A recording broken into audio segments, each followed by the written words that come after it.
Good morning, guys. Welcome to my unboxing and review of the Full Mechanics 1/100 Boost Raider Gundam. This is a 2024 P-Bandai release, and good God, this box is gigantic. I don't know how well it comes across on camera, but for a size comparison, this kit has the same width and height of the Master Grade Double Zeta Gundam box, but is about a third thicker. So this is going to come with an absolute ton of stuff in the box, which is a bit fitting because the price tag definitely matches at $73, which seems like a lot, but I think that's less than 20% more than the typical Raider Gundam you can find in the States. And for the amount of extra stuff that this has on it, that price increase is probably worth it. This is a preemptive prediction that I'm making right now. But of course, I don't know exactly what I'm going to be titling this video. It'll probably be something along the lines of like everything but the kitchen sink Gundam, because look at this thing. I think the Gundam Wiki says that In-Universe is recognized as a absolutely ridiculous idea and a failure, because it's the whole thing with this mobile suit is that it's combining the function of the three biological CPU Gundams. So it's combining the functions of the Calamity, the Raider, and the Forbidden. It's combining the transformation and the high speed of the Raider, the defensive capabilities, and the kind of concept of an all-in-one high mobility assault unit of the Forbidden, and the firepower of the Calamity. Now, what I'm curious to find out is how this kit is actually going to hold up and balance itself, because the standard Raider had a number of issues just standing up, and that kit was several orders of magnitude less insane than this kit is in terms of stuff it has on it. Like, just look at it. But getting into the box here, we'll of course be getting this art of the Boost Raider with a bunch of explosions going off in the background. This kit isn't really doing anything super dynamic, which worries me a little bit. I have a feeling this might end up being a bit of a brick to pose. And of course, in typical P-Bandai fashion, this is going to be in a monochrome purple here. And of course, let me move the camera back here because I barely have enough room to rotate this box in front of it. But as you can see, in typical P-Bandai fashion, there's pretty much nothing on the side of the box. So let's get right into it. Inside the box, we get 10 bags of runners, which is quite a bit, especially considering how large these parts are. But you'll also be getting this manual for the Boost Raider Gundam here. This is going to be in full color, which is quite nice, and you can see the very drastically altered color scheme compared to the Raider Gundam. This is going to be in a bit of a faded blue and purple color scheme, which is a bit unique. On the back here, we get a bunch of information on the development of the Boost Raider. Again, this is trying to combine the functions of all three Bio-CPU Gundams, and I think this is actually the predecessor to the Destroy Gundam, which actually successfully combined the functions of all three. You get your color guide on the top here in Japanese and in English in color, which is always nice to see, and then you get all of your weapons being shown off here. You get, of course, your Schlag long-range beam cannons from the Calamity Gundam. You get the Sarastro, which is, like, I guess a close-quarters claw weapon that the Boost Raider can use, is mounted on the arms here. You get the Exxon Railgun from the Forbidden Gundam there, and you get your, oh god, seed names. The Energy Deflection Mechanism Geschmiedigung, which, just like, Jesus, man, these seed names, okay, whatever. I'm not gonna get too into it, but of course, these are going to be the defensive armaments replicating the defensive capabilities of the Forbidden to deflect all kinds of beam weaponry away from it. It will, of course, show off the transformation there, which looks, again, very similar to the Raider Gundam, just with a bunch of extra stuff on it. You get your hypervelocity cannons there on the legs. On the normal Raider Gundam, these were on the shield, I believe, and here they're just mounted on the legs. And then, of course, you will get your Head Augmentation Optical Weapons Unit Mimir, which is, for all intents and purposes, the high mega cannon from the Double Zeta. It's a giant forehead cannon. But of course, being a super over-the-top kit, I don't know how well you can see that, but this kit also has the Zorn mouth cannon, so it has both. And I don't know exactly how other people feel about this, but I feel like it's that one meme. It's the unspoken Riz versus sexual assault meme, where the forehead cannon's like really cool and I like it, but the mouth cannon is weird and I don't. So I didn't like it on the Zeong, and I didn't like it on the Raider Gundam, and I don't like it on this kit, especially with the forehead cannon. It just seems like super overkill. You can let me know what you think of it in the comments below, but of course, absolute like metric ton of weapons that this kit has. And of course, information on the kit itself is going to be standing at 18.25 meters tall, so it's going to be a little bit taller than your standard 1/100 scale kit. And then, of course, some information on the Seat Eclipse manga that this hails from. The same manga as the also P-Bandai exclusive full mechanics variant, the Ale Calamity, which I have in the backlog and we'll take a look at some point. Of course, getting into the manual now, you will, of course, get a simplified build guide here showing off everything, which seems very similar to the Full Mechanics Raider Gundam. Go check out that video if you haven't seen it yet. But yeah, you start with the arms in a bit of an unusual fashion if all you're used to building is like normal master grades. Arms, chest, head, legs, waist, backpack. Oh god, okay, so the waist is going to have those deflector units built into them in place of the claws on the standard Raider Gundam, and that was by far the most tedious and annoying part of the build, so I'm not looking forward to that. You will get your super insane over-the-top backpack with the Calamity cannons there. You get your weapons, of course, your 2 claws mounted onto the shields there for each arm, and then showing off the transformation of this kit. So, of course, starting with your arms, the shoulders look like they are going to be identical to the Raider. Actually, in general, the arms look like they're going to be pretty identical to the Raider. I see literally nothing different about them from the normal Full Mechanics Raider. And the arm construction was pretty nice on it. I'm not the biggest fan of the shoulder proportions, but apart from that, it was a perfectly solid build. Getting into the chest then, again, this looks literally identical to the Full Mechanics Raider, and that was, again, a fine, solid build that was fun to do, so fan of that. Getting into the head then, this is where things are going to get a bit different, of course, with the large forehead Mimir cannon. But apart from that, I think, apart from that like giant geometrical bit sticking up for the cannon, the general construction of it does seem pretty identical to the Raider Gundams. Getting into the legs then, again, this looks very identical to the Raider Gundam, except for, of course, those cannons are going to match onto the side of the legs, which are kind of integrated into the side thruster unit that was on the normal FM Raider. See, apart from those cannons, this does look pretty identical to the standard Full Mechanics Raider. Then you get into your waist, which is fine and simple until you get to the claws, which are very annoying to build. And yeah, it seems like they're going to be a little less tedious than the standard Raider's claws, but still quite annoying to do, I imagine. Then you get into your backpack, which starts off pretty identically to the standard Raider backpack, but then you start building the Calamity cannons, and that's where things really start differing. The wing construction does seem to be pretty much the same, but of course the cannon mounting is not. And then, again, still looks very similar to the normal Full Mechanics Raider, except for the cannons. And then it's talking about swinging the wings around and then mounting it onto the back. And again, I am very curious to see if this kit can stand up on its own, because the Raider could with difficulty and like a bit of a lean forward, but this kit has significantly more on it. But getting into the weapons now, this like combination shield thing with the claw on the front. Yeah, and it looks like the claws are going to be identical to the one seen on the normal FM Raider that I really didn't like building, so not looking forward to this either. If I seem a little bit negative, I'm sorry. I am sick right now, so I think I am a bit crabbier than usual, but this is just not something I'm looking forward to. Showing off the articulation of the claws themselves, and the claws being able to fold back into the shield when it's in storage mode. Showing articulation of the Mimir cannon. It looks like it has a secondary unit that kind of swings down over the Zorn cannon, which seems a little bit interesting, so definitely we'll take a look at that once the kit is built. Showing off articulating the defensive armaments for the claws, not saying that name again, Jesus.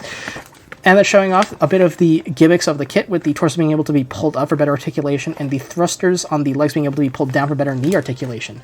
Then, of course, showing off the transformation of this kit, which looks very similar to the standard Raider Gundam. Not that big a surprise, because again, this transformed version really just looks like the standard Raider's transformation, but with the extra backpack stuff. And of course, talking about mounting onto an action base 4, and it does note that you should be using the furthest back mounting hole for the stand, because oh my god, this kit's probably going to be very heavy and not able to stand up. And the only Action Base 4 I have that has the 3 bases, the normal one, not the Super Robot Wars one, is from the Real Great Zeong, and I really do not want to have to take it off its stand and repose it just to be able to use that stand for this kit, so hopefully I could finagle it a bit so that this kit can stand up on its own. Otherwise, I may just have to film the posing section outside of the booth and just use an Action Base 1 instead and steal that from a kit.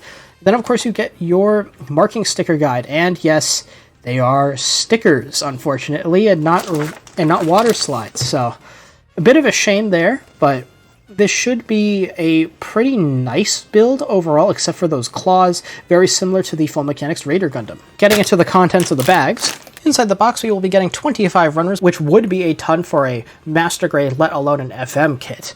But of course, we are going to be getting this color correcting sticker sheet, which is actually worse than the standard FM Raider. That kit only came with a very minimal amount of stickers for the eyes and head cameras and one camera for the shield.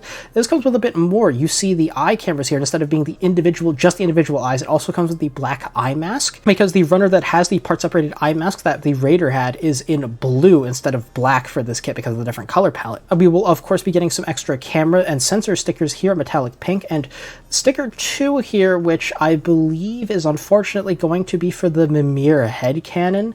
I think this might be one you have to like press on the inside of it. I hope I'm wrong, but if I'm not, it's going to be a pain and not really look all that great. What also isn't going to look all that great is this.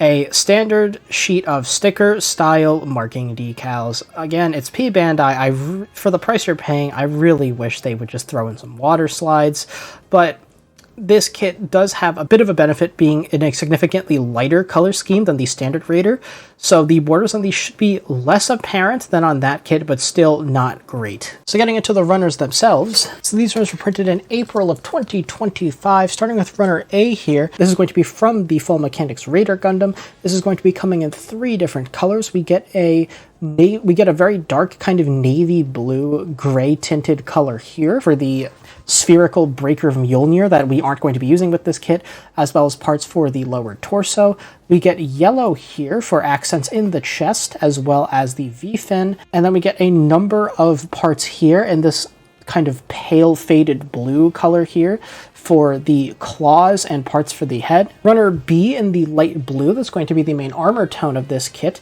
still from the FM Raider, going to contain a number of parts for things like the arms, the head, the torso, the legs, and the skirts. So this kit is going to have multiple runners that share the same runner label, because of course this is going to be like a mishmash of parts from different Full Mechanics kits. So runner C1 here from 2021's Full Mechanics Calamity Gundam, going to contain some armor parts here for the arms, legs, and some accent parts for the head and some vents there. Not exactly sure what we're going to be using from this kit, but these are going to be in a very dark navy blue. Runner C1 and C2 with a shared portion here in the middle of the runners from the Raider Gundam, going to be in the main light blue armor tone of this kit, going to contain parts for the wings on the backpack, parts for the legs, for the thrusters, parts for the torso, etc. We will be getting 2 of runner D from the FM Raider in the same light blue main armor tone as the previous runner. This is going to contain parts for the feet, the shoulders, and parts for the wings. Runners E1 and E2, simply from the generic GAT frame runner that's shared between all 3 of the BIOS CPU Full Mechanics kits, going to contain a number of frame and joint parts for all across this kit. This is going to be in a gunmetal color here. Runners F1 and F2, still from the Full Mechanics Raider, going to be in this navy blue here for parts for the combined shield. You see the cannons there, you see the shield itself, you see parts for the shoulder machine guns here that can be used in mobile armor mode, as well, and a number of parts here for things like the hips, the skirts, and the large main thruster for the backpack. 2 of runner F2 here from the Calamity Gundam from 2021. This is going to contain a number of parts, I believe, for the cannons on the shoulders. I think that's the only thing we're going to be using from these runners. 2 of runner G from the FM Raider, going to be a number of frame parts for things like the feet, the wings in the backpack, and the claws. Runners H1 and H2, H2 being a copy of this top part of H1, still from the Full Mechanics Raider Gundam from 2022, going to be a number of frame parts in gunmetal. 2 of runner H2 from the FM Calamity Gundam, going to be more parts for the cannons on the back. Runners I1 and I2 from the FM Raider Gundam, going to be in purple here for the main accent color of this kit, going to contain a number of parts for accents for the thrusters in the legs, the wings on the backpack, the main like kind of nose of the backpack unit itself. So there actually are going to be a couple of new runners for the Boost Raider. Runners J1 and J2 with a runner design date of 2024 for the Boost Raider, going to be a multicolor runner. J1 coming in 4 colors, J2 coming in 3. We have gunmetal here for a number of different, I guess, armor, frame, and accent parts, namely for the backpack, for the kind of swivel arms for the Calamity's cannons. You get pale blue here for some new armor parts, including the new, like, gigantic back part here for the head to accommodate the Mimir cannon. We get yellow here for a number of accent colors, including the physical, I guess, blade part in the center of the claws on the shields. And then only on runner J1, we get a clear pink part here for the eyes. And last but certainly not least, still brand new for the Boost Raider in this purple accent color, going to be runner K here for a number of parts for the backpack, for parts like the wings. So a ton of runners on that box. I am a little bit not looking forward to building the 4 different claws on this kit, but apart from that, the FM Raider was a pretty nice build, and I'm expecting this will be too, so I'll see you after the build. Alright, welcome back. Here's the full mechanics Boost Raider Gundam, snap built, panel lined, and decaled up with the included sticker style decals, and first off, this thing is huge with the backpack and the Schlatt cannons on top. I could barely get it to fit in frame, but this is a pretty impressive display, but as you might expect, it does have some pretty bad balance issues, as you can see here. I need to have the Boost Raider here in a bit of a lean forward to get it to stand up on its own. It does have some pretty bad issues standing up. It will fall backwards if you try to have it standing normally, very similar to the regular Raider, but exacerbated due to the extra weight of the extra parts on the backpack. There's an extra section on the wings, and the cannons and stuff all on the back there really weighs it backwards, so that articulation to the back is kind of annoying right now, but I'm getting ahead of myself. First off, starting with the build, the time-lapse footage you should be seeing now, I'm going to start with the parts that are new to this kit because, like I think I mentioned in the unboxing, it's been a while, the majority of this kit is going to be identical to the standard Raider, but recolored. So basically from the neck down, the only new parts are the claws in the waist, and the boosters on the sides of the legs being reworked to include the 52mm hyper-velocity cannons or whatever that's normally on the shield of the standard Raider. The head is also modified with the large Mimir forehead cannon unit, and the backpack is a little bit different. There's a couple of extra sections added on to accommodate the large cannons and such on the back, but apart from that, it is pretty much the same full mechanics Raider Gundam that I took a look at, I think last week at this point, but that is to say, it is kind of in between an RE100 and a Master Grade in terms of build complexity. The inner frame is incomplete, which is the main thing kind of holding this back from being full Master Grade quality. The exterior is very Master Grade in terms of all the surface detail and the part separation and the color separation and all that, but inside, if you go beyond a skin-deep level, for the most part, it is very simplified. Many parts of the frame that would be multiple parts are a single part. Parts involved in the transformations, such as the shoulders and the side skirts with the claws, are more involved than the rest of the kit, but in general, it is fairly simple, especially if you're used to only building Master Grades in the 1/100 scale. Now, as for the extra parts added onto this design, as opposed to the standard Raider, that pretty much applies. In terms of the quality, it is about all on par with the standard Raider Gundam. The cannons on the back are, of course, going to be coming from the full mechanics Calamity, but the sections on the backpack, the Exxon, I think, railguns, the Exxons are not taken from the Forbidden. That is on the brand new runners for this kit, but again, all of it is in about the same realm of quality as the Raider. It's pretty good, but not really in the same realm as Master Grade in terms of quality. So the build is pretty good overall. Now jumping into aesthetics then, before I talk about my opinions on the design, of course, we need to get into color accuracy. So unlike the normal Raider Gundam, which was essentially perfectly color accurate, the Boost Raider here does have a couple of color inaccuracies to it. Now, these are pretty much all going to be vent details here, and the chest here, all the black parts surrounding the yellow that are breaking up the vents need to be painted in. That is just molded in the same light blue as the torso. On the normal Raider Gundam, because the whole torso was black, they were accurate, but here you need to paint them in yourselves, and definitely paint them in before you assemble the kit. I was trying to do it after, and I was using an ultra fine tip black paint Gundam marker, but it just wouldn't reach, so had to take apart the torso again to get into these vent parts, so just make sure to do that before you assemble this kit if you have it. Same thing for the vent details on the fronts of the legs here. These need to be painted in black. These are, of course, just going to be molded in blue on the runner. And in addition, there are some vent details on the inside of the leg. I did not notice it until I started filming this, so I did not paint them in, but there does need to be some black painted, like, towards the bottom of this vent detail on the insides of the legs. You can not do it and kind of get away with it because of how it's on the inside of the legs. You're not really going to notice it all that often. But apart from that, this kit is essentially entirely color accurate, and a lot of the same things that I was talking about with the normal Raider also apply here. All of this really nice part separation, parts of frame poking through, and things like the shoulders, the skirts, etc.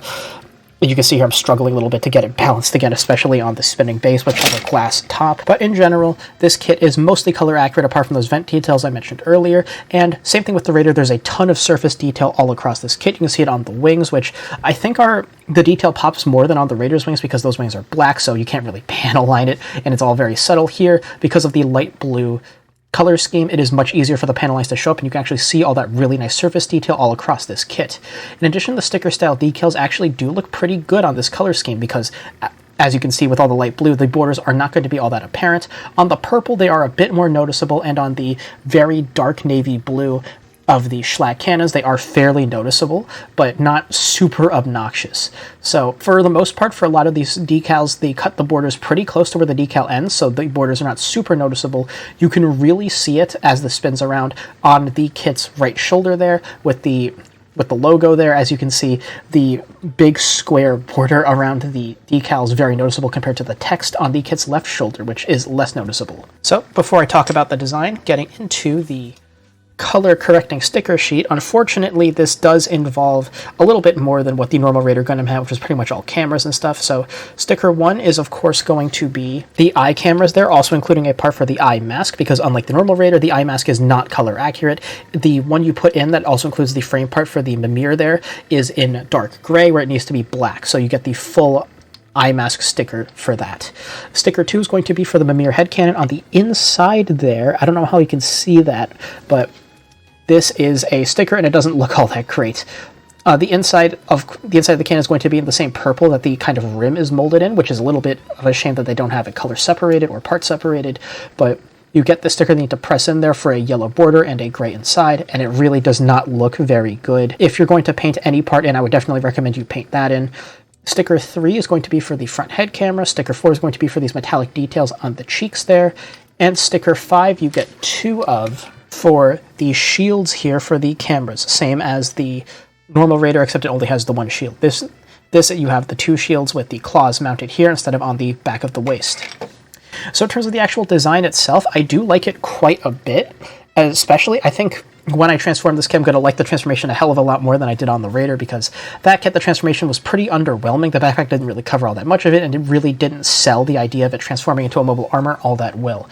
With this kit, with all the extra stuff on the backpack, and with the wider wingspan and all that, covering up a little bit more of the kit, this should sell the idea of this being a heavy fighter unit when it's transformed to mobile armor mode a lot better. In addition, all of the extra details with things like the cannons on the legs and of course the schlag cannons and stuff mounted onto the wings of the backpack are also going to sell the heavy fighter aesthetic of the mobile armor mode. Apart from that, the additions made to this kit I do like in general. The Mimir headcanon does make the head a little bit goofy. That kind of pompadour shape is a little bit odd, but I do like the additions made to the boosters on the sides of the legs. I really like the color palette for this kit. This very pale blue and purple color scheme is very unique, and it does look pretty good. And it really helps it stand out on the shelf compared to a lot of the other kits you're probably going to have this standing around. So in general, I do find the proportions of this a little bit goofy, especially the parts inherited from the Raider, like those gigantic shoulders. In general, I do like this kit, the aesthetics of this design, a lot better than the standard Raider, and it really does it justice. Again, it's really living up to the idea of the full mechanics line, where at a skin deep level it appears like a master grade, but simplifies many parts on the inside to streamline construction. So for a quick size and visual comparison, here is the full mechanics boost Raider Gundam next to a standard sized high grade, being the high grade Blue Destiny Unit 1, and of course the kit it is based on, the standard full mechanics Raider Gundam. So as you can see here, let me get the Blue Destiny out of the way. In terms of head height, the standard Raider Gundam stands pretty much identical to a standard size master grade, being essentially an 18 meter tall Gundam. It's like 0.05 meters shorter or whatever, but essentially in kit form that equates to about the same size as your standard master grade. Now the Boost Raider Gundam, as you can see here, does have a bit more extra head height because of the Mimir cannon, but really the majority of the extra space taken up by this kit is going to be by the widening of the wings, with the extra wing section here to mount the schlag cannons and the Exxon railguns there. But really the extra height that this kit takes up is all going to be in the backpack. This kit takes up a ton of space. As you can see here, I have the 2 full mechanics Raider Gundams here kind of staggered a little bit, and still it barely fits in the photo booth. So yeah, this will take up a ton of space on your shelf. And for a quick visual comparison, as you can see here, you can really see what I was talking about with the vast majority of this kit being the same. From the neck down, they are essentially identical except for the claws, but the claws on the back of the normal Raider being replaced by these defensive projectors on the Boost Raider, which I do think look better. Again, they take up a little bit less space and jut out a little bit less than the big claws there, so I think it looks a little bit less goofy when mounted on the back. And as you can see, the boosters on the sides of the legs here extend up way higher because of the barrels from the hypervelocity cannons on them. And this also really does cement just how much larger the backpack is on the Boost Raider compared to the normal one. As you can see here, the normal Raider's backpack, when the wings are swept down, it kind of goes in line with the arms. It extends out a little bit, but is mostly in line. The Boost Raider, it extends out way further. It almost looks like the Astray Red Frame Kai with the backpack with the tactical arms in Delta mode. That's just how large it is. So just keep that in mind, that this kit will take up a ton of space on your shelf. In terms of accessories, here is the full mechanics Boost Raider Gundam with everything it comes with. As you can see, the accessory spread here is pretty bare, even compared to something like the normal Raider, which also wasn't super crazy.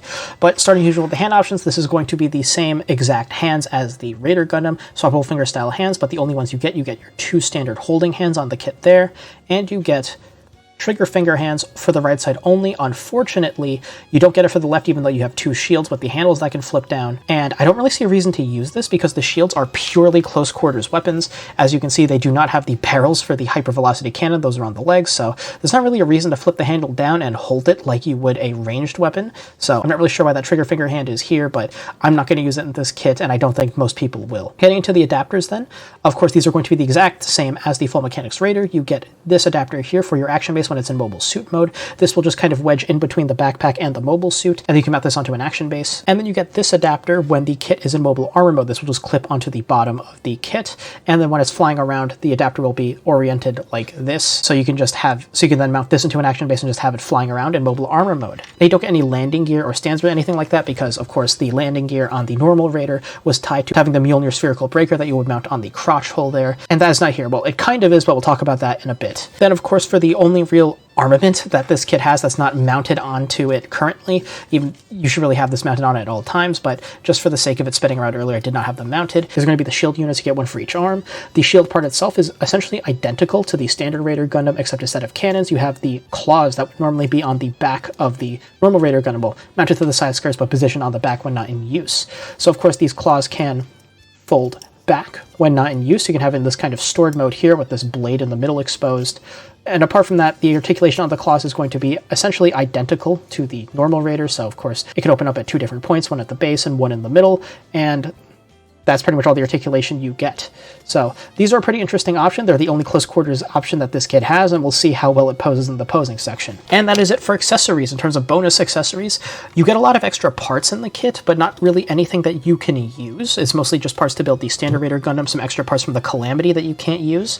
The only real kind of extra accessory that comes in the box is going to be most of the parts to make the Mjolnir spherical breaker. Unfortunately, you lack the wire to make the breaker and kind of have it flying out around, and even if you could have it flying out and around with a wire, you don't have the base for it, so you can't hold it up. So you have the adapter to mount it onto the base, you don't have the wire, and you don't have the base, so there's no real way to use the Mjolnir with this kit, unless you kind of steal a wire from elsewhere and kind of piecemeal it together. And that Mjolnir is also not going to be color separated. Everything on it's going to be in navy blue, just because of where the parts are on the runner. So getting to articulation then, I'm only going to cover the articulation that is 1, not involved in the transformation, and 2, unique to this kit over the standard Raiders. So if something is identical between this kit and the Raider, I'm not going to show it here. If you want to see that, see my video on the standard FM Raider Gundam. I'll have it linked in the description and at the end of this video. So in the head, the only real new point of articulation is with the Mimir here. So let me just remove the backpack because this is going to be pretty cumbersome to maneuver with the backpack on. So in the head, the new piece of articulation is, of course, the Mimir can pop out here, and then there's a little tab that you can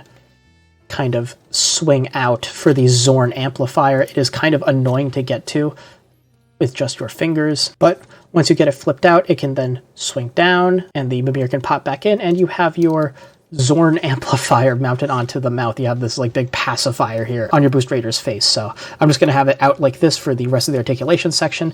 In the arms then, articulation is identical between this and the standard Raider Gundam, so I'm not going to go into that. Torso, same thing as the normal Raider Gundam. You have a bit of a gimmick here where you can pull the torso out and you can get your ab crunch. It is going to be identical as your standard Raider Gundam. In the waist then, everything is also identical except for these new defensive options. I forget exactly what they're called, but of course the articulation in the side skirt is going to be identical where it can swing out to the front. Unfortunately, the barrel is going to get in the way a bit, and they do tend to pop out a little easily, so just be careful. But of course, these will be able to kind of swing out and deploy in the exact same way as the Ahura Mazda claws on the standard Raider Gundam. And then the actual, like, kind of, I guess, fins here can tilt back a little bit or out forward. And this part in the center has no articulation. So when in use, these will just kind of swing forward and to show that they're deployed. But apart from that, they're just going to be sitting behind the kit, just like the Ahura Mazda plasma cannon / claws of the standard Raider Gundam. In the legs then, the only new point of articulation, like you just saw, is going to be in these booster units on the side with the hypervelocity cannon in them. They will just swing forward when in use to show the Raider kind of firing it out of the leg. And of course, the feet are also going to be identical between the Boost Raider and the normal Raider. In the backpack then, this is pretty much where this is where the vast majority of the new articulation is going to be held. Of course, the main kind of new part is going to be the Schlack cannons and the Exxon railguns. They will mount here on this new section in the wings that instead of kind of folding, sloping down just kind of behind the arms, gives the backpack this very, like, again, a stray red frame tactical arms delta form kind of shape here. But, of course, the wing articulation itself will be identical between the Boost Raider and the normal Raider, except with this extra section here, kind of spacing out the center unit with the side of the wings. So the new articulation in the Schlag cannons, of course, this entire assembly can swing back and forward, and the Schlag itself can rotate about a peg on the frame itself. Same thing with the Exxon. And when in use for the Exxon, these two parts here in the middle will kind of flip 90 degrees to show that they're in use. Apart from that, this will do the exact same thing as the Schlag there. The entire frame can articulate and pivot, and the actual Exxons themselves can rotate about the peg. So articulation on the Boost Raider Gundam is going to be largely identical to the standard Raider, which is to say it's surprisingly good, and it can pull off most of the things you would want it to. Really, the only thing holding it back is going to be this gigantic backpack, really messing with the balance and causing it to tip over. So if you get this kit, I would really recommend you have an action base, and especially for the extra you're paying for this kit, it really is a bit of a shame that one was not included. But let's see the articulation in action in some poses. So before I get the Boost Raider into a bit of a spin, I just want to show off this image that I took just to see if it could actually balance. Here is the Boost Raider standing atop the normal Raider Gundam in an all-out firing pose. This is very silly, and it does not work unless you actually like balance it against something. Here I have the wing pinned into my mic arm out of frame. See, this is just a funny image I took just to see if the pose was possible. Moving on. So getting the Boost Raider into a bit of a spin, starting with the usual running and kind of gunning pose. Here's the Boost Raider kind of charging forward with the backpack detached, because obviously it is not going to be balancing on 1 foot with the backpack on. It could barely balance on 2 feet with the backpack on, let alone 1. But here it is with the defensive projectors kind of out in front of it. I do not remember the name, and I'm not going to say it again right now, but here it is charging forward, kind of protecting itself from any kind of beam fire, while the backpack, it kind of detaches and is going to fly off to fire at a target separately from the Boost Raider itself. So this is pretty much the only reason you would ever want to pose this kit detached from the backpack, unless you have like a striker pack or something to attach into it, because at a glance it does look like it uses the same mounting tab as the striker packs for master grade kits. So unless you have one of those, this is pretty much the only reason you would want to have the backpack detached. And this is an alright pose. The Raider looks not great running around. It looks fine with just kind of the shields on it. It looks lightweight. It looks a bit nimble. Really where it falters is the lack of upward ankle articulation on the leg, meaning that the leg that's actually bouncing on does not look very natural. You can't really throw the leg forward to really show the movement. So again, this really looks more like a trot than a run, a very similar issue that I had with the standard Raider Gundam. The backpack does look really good flying around on its own as a heavy-duty flight unit. It looks a little bit goofy with how large the weapons are compared to the actual unit itself, but I think it does work as a standalone flyer unit. Maybe if you wanted to mount to like I forget exactly what it's called, the high maneuverability striker pack from the Eclipse Gundam, that one P-Bandai set onto this kit, and just have the Boost Raider's backpack flying around firing at things. Maybe that would be a kind of interesting way to pose them separately, but besides that, there isn't really a reason to do this, especially when it looks so impressive with the backpack on in a bunch of firing poses, as you'll see later. So getting the Raider Gundam crouched in a kind of defensive pose, here it is using I think they're called the Sarastro shields to shield itself while firing the Schlag cannons and Exxon railguns at targets in front of it, and this isn't all that great. Really, the way the Raider's proportioned, the way it looks at its best when everything is kind of all out, when it's fully extended, where everything can kind of play out. Because in this very scrunched up defensive pose on the ground, it really just looks like a visual mess, and it's kind of hard to parse what's going on. And especially in like model kit form, you really don't want that to happen. You really want to be able to like read at a glance everything that's happening, to be able to appreciate the model fully. It looking like this kind of jumble of colors and a mess with just being kind of a blob at a glance in this kind of crouching pose really isn't conducive to this kit looking its best. In addition, it was kind of difficult to get it into a defensive pose to begin with because of the way the Sarastro is proportioned, the way the claws kind of collide with everything, especially the shoulders. It was actually pretty hard to get the shields out in front of it, so in general, your arm posing options with the Sarastros are going to be pretty limited. They do tend to collide with the shoulders very easily. They do tend to collide with the defensive projectors on the back if you try to swing the arm back, like in that running pose you saw earlier. So just in general, really wouldn't use the Sarastros in a defensive way, which kind of disappointing because one of my biggest gripes with shields in Gundam properties is that they aren't all that practical as defensive options, and here it really does demonstrate that the Sarastros aren't great defensively. However, the Schlags and Exons do look great firing, which you'll see in the next pose, but while they do look great in a kind of readying firing pose, they don't look great while the Boost Raider is 1 crouched and 2 in this kind of super defensive option, so I really wouldn't consider doing this on the shelf. Also, the barrels for the hypervelocity cannons on the legs did tend to collide with the arms very frequently, and I was very concerned that one of them was going to snap off from the amount of stress it was under while I was articulating it, so just, if you get this kit, be extremely careful with the cannons on the legs. They do tend to get caught in things and bend a lot. So, getting the Boost Raider into the air, this is one of 2 all-out firing poses you will see in this video. The other one is going to be in the conclusion section in the kind of double Zeta high mega cannon firing pose. But yeah, here it is kind of replicating the pose on the box art, kind of taking out a wide swath of enemies in front of it, firing all weapons all out in front of it. And this is really where the Boost Raider looks its best, where you can express all of the weaponry and just kind of show off how insanely over the top this mobile suit is. Again, this really is the everything but the kitchen sink Gundam, where they just bolted everything possible onto it. Even lore-wise, it was recognized as pretty much just being an insane design concept, where they just crammed way too much into one unit, and really taught the lesson to the Earth Federation that if you're going to do this, do not do it in a standard-sized mobile suit. You need a gigantic mobile suit to do this, which is why the Destroy Gundam exists. But getting into the pose itself, yeah, I mean, really, what is there to say? This really shows off what the Raider is best at, which is just being super over the top with all of the weaponry. It is kind of a brick in posing. It does struggle a little bit. This is one of the more dynamic poses you can do with this. It really does struggle to maintain a pose, even in the air, and really, the manual talking about using all 3 kind of hexagonal bases of your action base 4 to pose this thing and using the furthest back peg really does make sense. This, with how heavy this kit is, it really does put a lot of weight onto the action base, and it was in danger of toppling over. In mobile suit mode, the weight was a little less kind of extended far out from the arm, so I was able to keep the arm kind of in the center hole of a single action base 4, but you'll see in mobile armor mode that suggestion to have the arm kind of in the furthest back hole was not an unwarranted precaution. The weight of this kit really is kind of a risk of the action base toppling over, and if you can, I would actually use an action base 1 with this kit, not a 4, just because of how insanely heavy this is, and I do feel like something is going to break if this does topple over. So yeah, this is a great pose for this kit and really shows off what it's capable of, and I think a lot of people are going to pose this kit doing this kind of pose. But of course,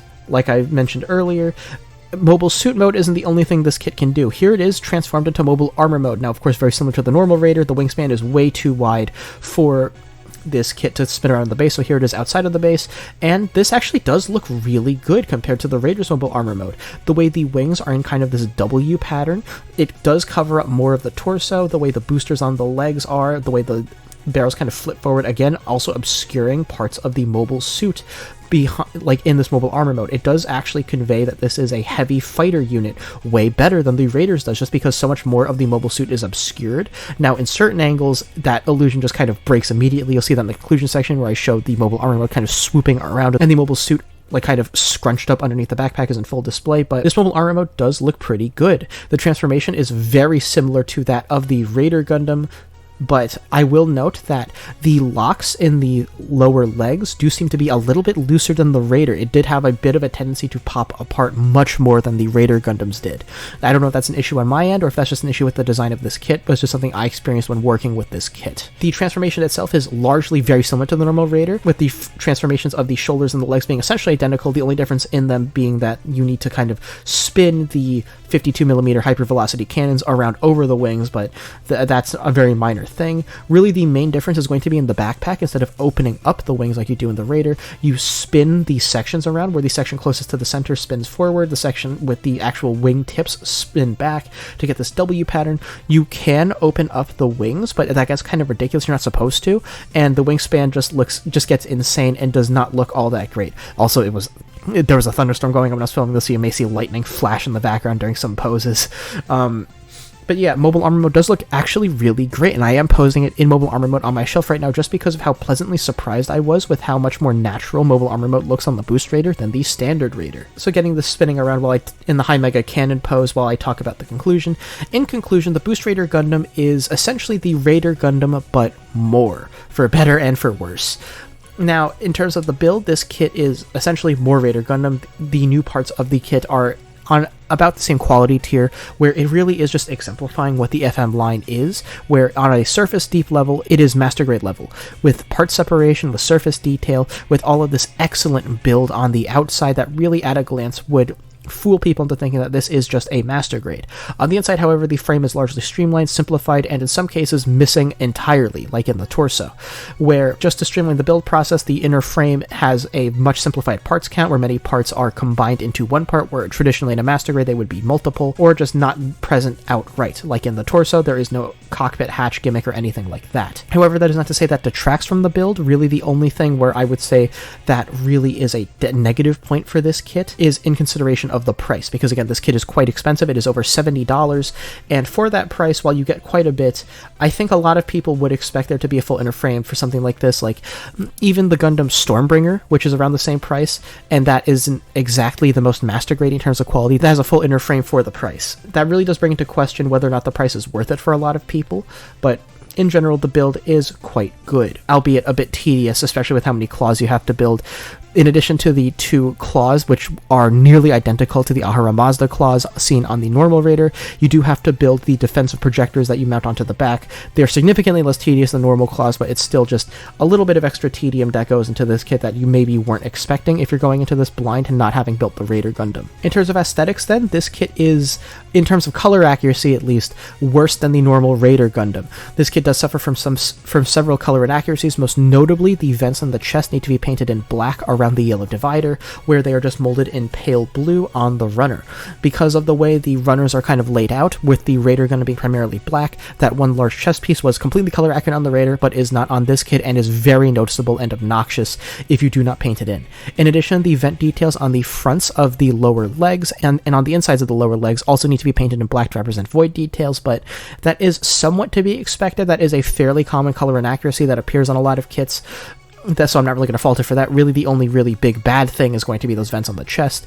In addition, for the color correcting stickers, while a lot of them are for metallic details that are to be expected, that would be expected even in a master grade kit, the only thing that's really disappointing is for the Mimir unit in the head, not having it be color accurate at all and needing the sticker to kind of press in on the inside details with the yellow inside edge and the gray center part for the actual cannon is very annoying. It does not look good, and to paint it in, it is a little bit annoying considering how small the parts are, and I'm really questioning why they didn't just part separate it, considering they didn't really have an issue with very small parts on this kit. With the purple accents and things like the front skirts, those tiny little circles are separate parts. I really don't see why they couldn't do that for the Mimir cannon, or at least have the yellow part be part separate and just needing to paint in the gray. Having to paint in the yellow as well is a bit annoying. In terms of accessories then, this kit is pretty sparse and comes with pretty much everything you would expect it to.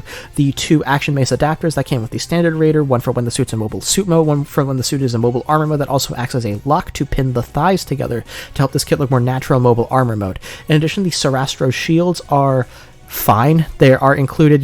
They kind of had to be because they are an integral part of the Boost Raider's design. They're the only melee option this kit has, and the articulation on them is fine. Really, the only issue they have is in conjunction with the design of the shoulders and the 52mm cannons and the legs, where the bulk of the Sarastros do tend them to collide very frequently with either the shoulders of the cannon, so your articulation options are very limited, especially as you're hopefully seeing now with this kind of melee pose. The kit does not look good doing a melee pose. Do not have it do it. It really can't extend the arm in any kind of natural way to show the kit really going in for a melee strike. This looks half-hearted at best, and in the offhand, there isn't really much you can do with it. You can't throw it back to really show the kit reaching forward and extending in any kind of motion. The Sarastros really aren't great. They only really look good complementing and the all-out firing pose, where you just kind of have them off to the sides. Otherwise, there isn't really a reason to use them. They don't look all that great. In terms of articulation, this kit is largely identical to the standard Raider Gundam, so that is to say, it is pretty good across the board, although the accessories will limit articulation in some ways in action poses, although in a vacuum, the articulation is quite good. The articulation for the Schlags and Exons on the backpack in particular are really good. You have a very wide range of motion on them. You can throw them forward, you can throw them back, you can tilt them upwards or downwards, and it all looks very dynamic and really helps sell what the Boost Raider is, which is a kind of like all-in-one wide-range destructive unit with a ton of firepower. So articulation is good, although you won't be able to really express all of it in practice, simply because of, one, how heavy and cumbersome the unit is, really lending itself to be more of a brick, and two, all of the details of this kit really clashing with each other and colliding and limiting your posing options, which is a bit unfortunate once the full thing is all assembled together. So would I recommend you buy this kit? Honestly, yes, over the normal Raider. If you already own the Raider, I don't really see that big a reason to buy this kit, but if you don't own the Raider and this will be your first experience with it, I would say opt for this one over the normal Raider. For under 20% more price over the standard Raider, which for the record I do think is pretty overpriced, the amount of extra plastic you get in this kit definitely makes it worth it. The tweaks to the design, the way you can actually see the panel lining on this kit, the way it really takes the seat aesthetic of being super over the top and cranks it to its limit, all of that really makes this kit exceptionally unique if you don't own the Raider, and definitely a very unique addition to any collection. This kit is so insanely over the top that I would say it is even centerpiece worthy. You can definitely build a whole shelf around this kit of all the full mechanics CPU Gundams. You can definitely make pretty cool dioramas of this kit and the Ale Calamity fighting the Master Raid Eclipse Gundam. There's really just a lot of interesting things you can do with this kit outside of just the kit itself. Unfortunately, you can't do anything with like having a kit stand on top of it, because the way the mobile armor mode is set up, you need to have either the longest and widest spread legs of any mobile suit onto the back of this thing to avoid these schlag cannons. Otherwise, you can't really get anything standing onto this unit's back, which fits because in the lore it wasn't designed to act as a chauffeur for any other mobile suit, unlike the normal Raider Gundam. So that was my review of the Full Mechanics 1/100 Boost Raider Gundam. What do you think of this kit? Let me know in the comments below. If you like reviews like these, make sure to sub and hit the notification bell. If you like this video, give it a like, and I will see you next time with my review of the high-grade, mass production Thunderbolt Zaku and Big Gun set. I'll see you then.